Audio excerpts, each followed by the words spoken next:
I'll show you how to vote now. Get out the door and go grab your coat. Sorry, Pete, I actually don't know how to vote. I know how to vote. So, first you have to follow these steps. You have to live in a constituency where you want to vote. You have to be a Canadian citizen, be at least 18 years old. Yeah, I'm totally 18. And you have to live in Alberta for at least 6 months before the election day. What's a constituency? A constituency is an area of people that MLAs represent. At the first stage, you'll find two people, a poll clerk and a deputy returning officer, or a DRO.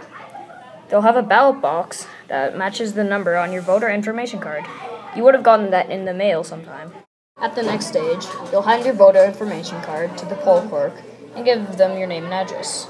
They'll find your name and cross it off, show that you have voted. Then the DRO gives you a folded ballot with a black tab. They can also help you if you have trouble voting. In the next stage, you'll go behind the voting screen. No one can see who you vote for. You mark an X in the circle beside the name of the candidate you choose. You then fold your ballot so that your vote remains secret. Finally, you'll take your ballot to the DRO, then they'll tear off the black tab without opening your ballot. You then put your ballot in the ballot box. What? Not if you don't want to, but in some places like Australia, there's something called mandatory voting. It means you have to vote. If you don't, you get a fine. In Canada, though, it's a choice to vote. But in Alberta, where we live, there's usually only 20% of people who are voting. Some of the pros of mandatory voting are that you actually get more people to vote and it can actually help. It'll really help in places like Alberta, where only 20% of people who can vote actually vote.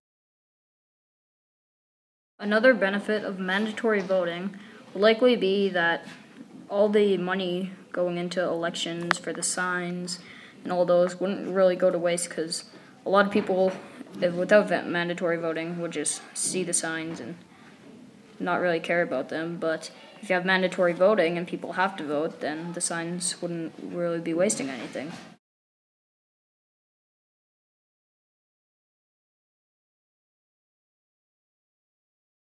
Now, the cons of mandatory voting are that not everybody would really want to vote, and the people who are too lazy to do research and see if their beliefs actually match the parties will just vote for a random party, and then it wouldn't be meaningful, and perhaps a party that isn't very good could come into power, and one that you don't like.